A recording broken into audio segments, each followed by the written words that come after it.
Knowing the Truth with Pastor Kevin Bowling is a live call-in radio program providing doctrinal dialogue, cultural commentary, and insightful interviews with some of today's foremost Christian authors and leaders. Knowing the Truth is the outreach ministry of the Mountain Bridge Bible Fellowship in Travelers Rest. The goal of the church and the radio program is to seek the glory of God in the salvation of sinners and the sanctification of the saints by the ministry of the Word. For more information, go to www.knowingthetruth.org. Here with today's edition of Knowing the Truth is Pastor Kevin Bowling.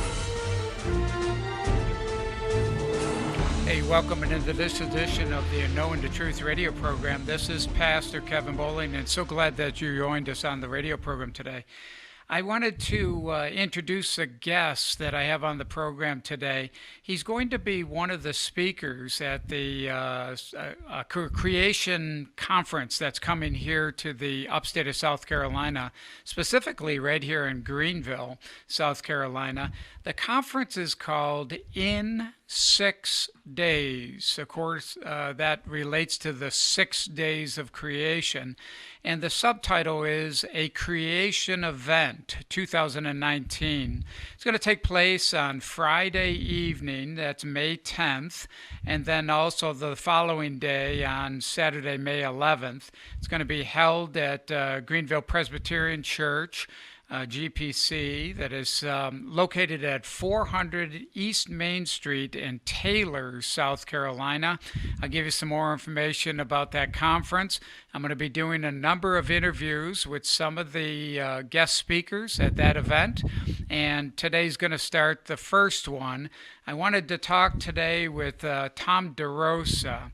And I wanted to talk to Tom specifically about his opening presentation that's going to take place at the conference. So Tom joins me now to talk about this important subject. Tom, thank you so much for taking time out of your busy schedule in order to join us on the Knowing the Truth radio program today. Well, again, Pastor Kevin, it's a privilege to be here with you today.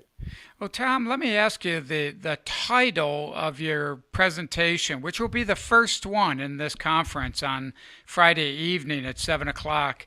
It's called The War on the Weak. I think when some people maybe think of creation topics or Darwinian concepts and so forth, they probably don't think of it in terms of the war on the weak. Let's try to explain what that title is and why you chose that for the beginning of this presentation. Well, in 2006, I wrote the book, Evolution's Fatal Fruit. And I dealt with the fact that its subtitle, Darwin's Tree of Life Brought Death to Millions. And the emphasis here was that we could use the theory of evolution as a tool to get rid of millions. Now, people think in terms, well, Darwin, he wasn't a scientist, but he was an intellectual of his time. He understood that he understood his science because he was taught by the best of all. When Darwin went to school, he went to school in 1820s. The late 1820s, early 1830s, and he went to school at Christ Church in Cambridge, over in England. And many people, he finished his last 2 years at Cambridge, and many people criticize the fact that, hey, he went to Christ Church was a Episcopalian kind of, and I was the Church of England. It was a school made for pastors to bring, to preach and bring the word of God to the parishioners and to people. But not many people understood that at that time, God and the church were very much together. If you wanted to be like a naturalist and study biology and field biology and rocks and minerals, you would wind up at Christ Church. You would be able to see the masters at hand because they were there teaching the teachers, which were the pastors, to go out and preach not only the gospel, but they would be able to talk about the creation and articulate the creation with some degree of expertise. Unfortunately, today we don't see that at all. So what happened was Darwin went out and he went to this Christ Church over at Cambridge. He actually passed all his courses and was ready to go out in the field. But he was taught by like Sedgwick, which was an earth scientist, a very outstanding earth scientist at the time. He was taught by his mentor, Henslow, who was a wonderful botanist. And they were well known. They were actually participating in the British Academy of Science. His mentor, Henslow was in charge of the Academy of Science during that time. And so Darwin was with the most influential scientists in that section of the world, and producing his theories on evolution, the theory of evolution. The theory of evolution sprung up on a trip he took around the world on the Beagle, and he did this in his late 1830s. Now, I gave a talk on this earlier. I gave a talk about Darwin in this community some time ago. And I wrote a lot about the book about Darwin's life and evolution's fatal fruit. But there's an extension to this. You see, I carried the book to the end where we saw the influence of eugenics movement, because there's a deep tie with Darwin's evolution and the eugenics movement. It basically follows the concept of natural selection, the fact that the stronger shall survive. And Darwin proposed in his book, his theory, his origins, they call it the origins bucket, actually dealt with origins by natural selection. And so he incorporated this idea that things had to adapt to an environment, and the strongest, the ones that are most adaptable, were the ones that will be able to win out. So there was a lot of death, and so the idea of taking the best, the best breed, the best, the best of the species came to be very important in understanding what Darwinism was and how it influenced his followers. So that theory spun up with his book. He influenced many, many people and many of the elite. His book was sold out right away in 1859, The Origins of Species. It sold everywhere. And then Darwin's theory became very popular. It was very accepted because people were willing, they were ready to challenge the authority of God. That's where we see this kind of thing going on, where there's a war against God. Henry Morris, the father of the creation movement, established this as a war against God. And they're using evolution as a tool to pound away God and to get rid of God. And that's been true forever. And so it's here today. It's been around all you turn on History Channel, you turn on, natural, you see this all the time. Look what nature created. And God's gone. I mean, the creator is gone because evolution has replaced it. And Darwin had a lot to do with this. I mean, he became a very popular figure in 1859. He had Henslow, his mentor, head of the British Academy of Science. When he did his trip around the world, I mean, his writings were recorded, sent to the Academy. They were printed. Darwin became a very established figure in time, and his writings had a lot of influence. Now, the story continues, and this is where it really gets, a bad idea has consequences. The idea of truth, by the way, is always centered in Jesus Christ. Amen. In the beginning was the Word was God, the Word was God. So the word logos, meaning the logic, the truth, Greek word, Greek logos, idea of truth. And so we see this rational truth. Jesus Christ is the rational truth. When we move away from truth, we fall into the lies and deception.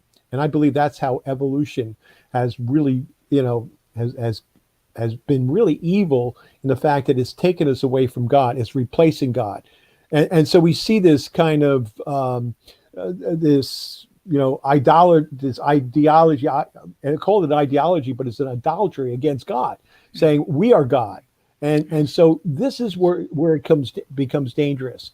So in the text, as we establish Darwin's life and what he did, he influenced his disciples. And there are two I want to address in my presentation specifically. One is Ernest Haeckel. He was a German doctor. He was very, very intelligent. He graduated very quickly from medical school. He didn't know what he wanted to do with his life. He wasn't sure if he wanted to practice medicine. But when he read Darwin's book, The Origin, Origin of Species, he became extremely motivated. So motivated that he changed his life course. He became the European Darwinian apostle. And he was able to spread the gospel of Darwinism. And he wrote for the public. He wrote the history of creation. And in these books, he was a great illustrator. He was more popular than Darwin because his books outsold Darwin's books, by the way, in Europe during his time. He was able to draw illustrations and so on. And he was famous for his forgeries. He drew the concept of birth, the fact that we had these different objects in birth. He presented these figures. These figures were false because he actually, because he's an artist, he was able to change them around. And so you saw these little embryos, these figures, these embryos, and he would make them look like they were the same. And he was caught in this act. I know the illustration that you're referring to with the number of different embryos that are all stacked next to each other, and yet only one of them is a human embryo, right? And then there are other types of embryos, right? And he's saying they're all the same thing. Autogy recapitulates phylogeny. In other words, in the womb, you have evolution taking place. He's responsible for that. And his drawings persisted. Even though they were wrong, they persisted for years and years in our textbooks. So he also did illustrations of the tree of life. He had no data to support this. He just created the tree of life. He created man and woman, and he actually put a picture in his book. And there it was. There was a man and a woman, and that was a caveman kind of representation. And everybody got taken up on this. He also did his own kind of tree of life where the origins of man existed. And in that tree where man came from monkey, he had the black man in between those. And you see this a lot in Darwin's movement. When Darwin was perpetuating, of course, his theory of evolution, he had to talk about this tree of life. This tree of life basically had branches, and the branches would eventually reach man on top. He said the Englishman was the one on the most, he got the most prestigious top of the branch. He was on top of the tree. Tom, you would think that because of the inherent racism that was contained in Darwinian Origin of Species, that, in this day and age, it would be outright rejected, if not ridiculed and, thrown out, but yet they still embrace it. Well, I'd love to show these pictures because in his book, History of Creation, we have the pictures. And during the presentation, I want people to see how prejudiced and how dangerous this theory is. And so he literally took this and ran with it. And his teaching, as strongly believed, led to the fact that the Germans were elite, which filtered into World War I.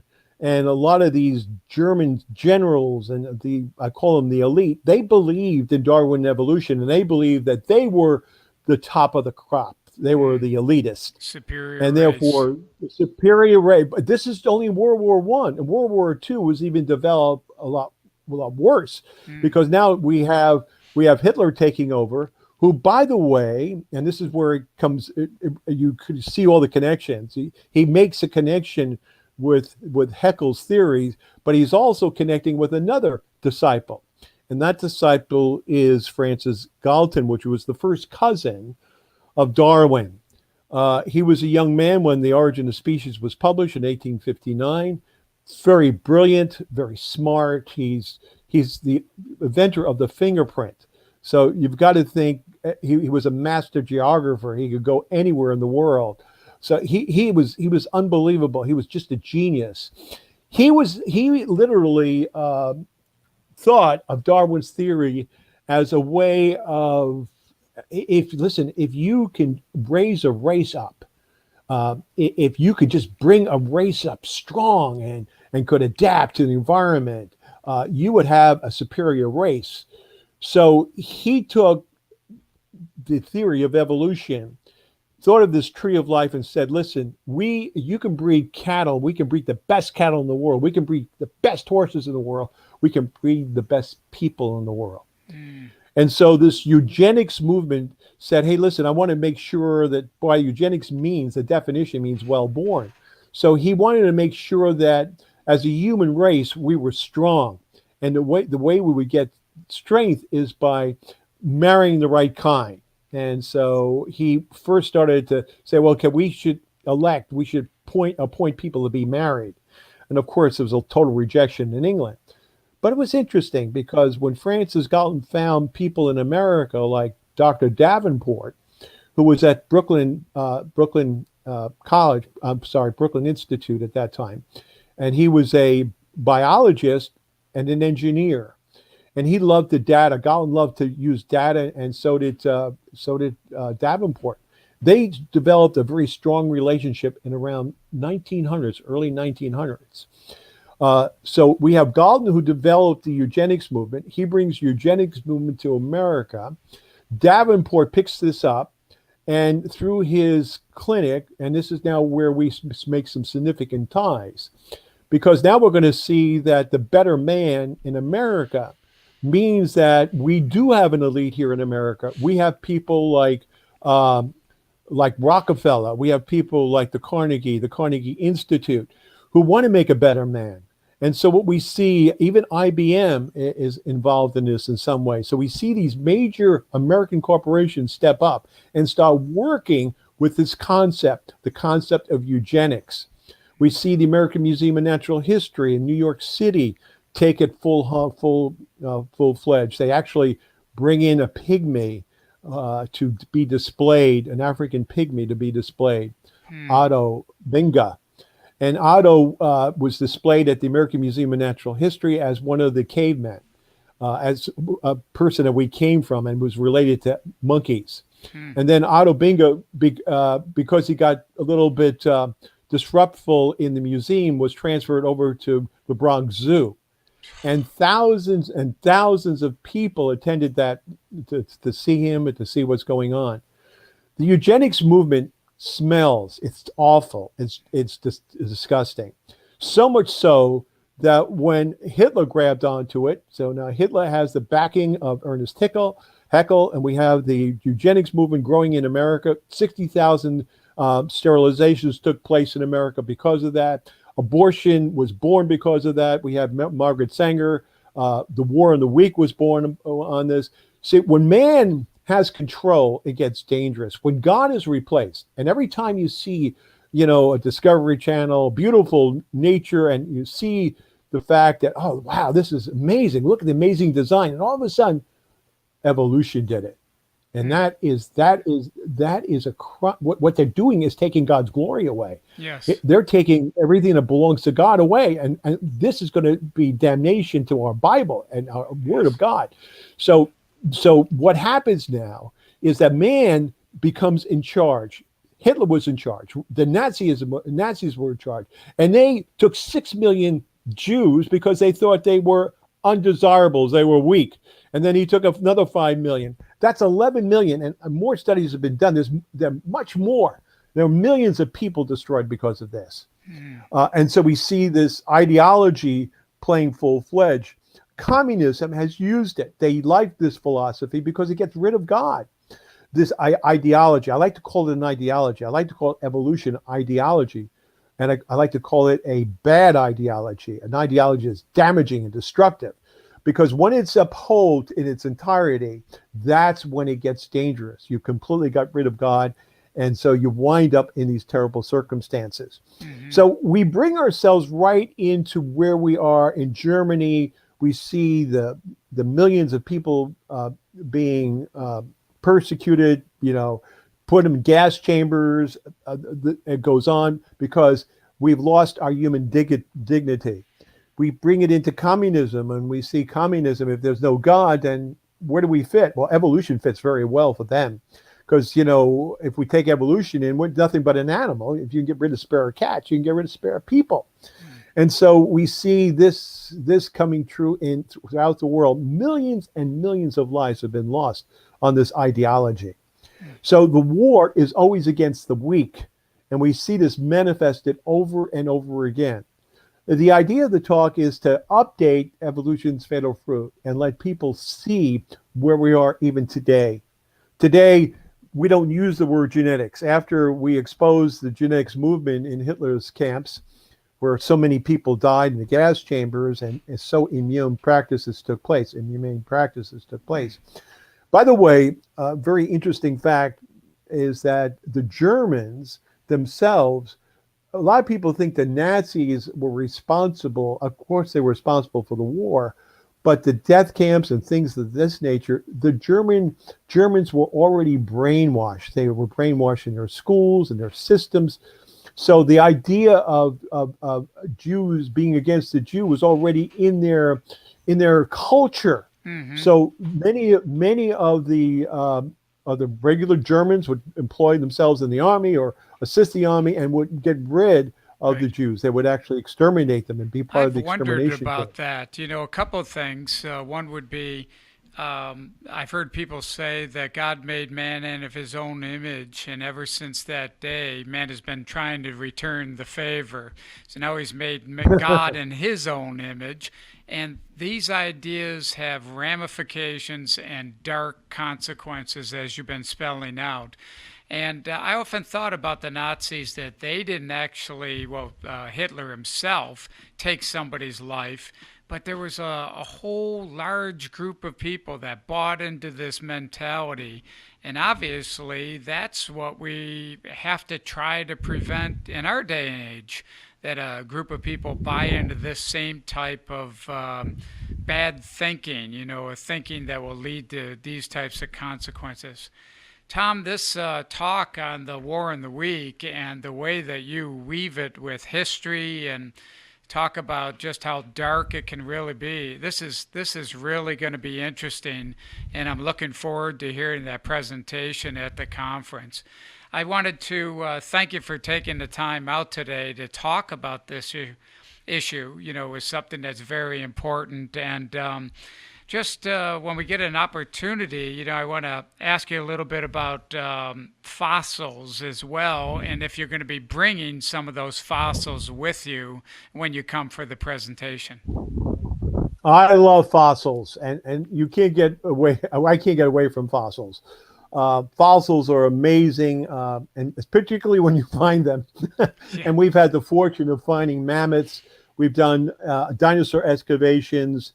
And so one of my talks is going to be dealing with these wonderful creatures, the dinosaurs, the amazing dinosaurs in the Bible. And I want people to understand that these creatures are amazing in themselves, but they're wonderful tools to present to our kids and present to our families and make sure they understand them. Mm-hmm. It's interesting in the scripture that God said that these are par excellence. They're the first amongst my creation. They're chief amongst my creation. Why would God make such a declaration? By the way, God said this. He said this to Job in chapter 40, 41, and we see this.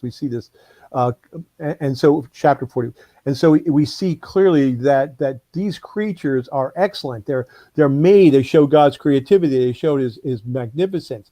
But they also show that God really did this in his special time, or in the 6 days of creation, which is the title of the conference. Beautiful title. What we find interesting, and this is what I want to talk about in my talk, and we show this. I'm going to have fossils to show, but we have found T-Rex teeth with the remnants of modern day turtles. We call a turtle, part of a turtle shell. Well, we have found these remnants of modern day fossils with this 65 million or older fossil, the T-Rex. And so I'd love to share that and show, hey, listen, when we dig, we find modern day fossils. Yeah, that's going to be interesting. We're just have time left here just to whet their appetite on that one. Maybe we could do a separate broadcast and you could tell us a little bit more about that fossils. But I just want to let the listening audience know that you're going to be bringing some fossils with you. So that'll certainly be another thing to look forward to. Tom, thank you so much again for taking time out of your busy schedule to join us on the Knowing the Truth radio program today. We really appreciate it. Thank you very much. It's been a pleasure.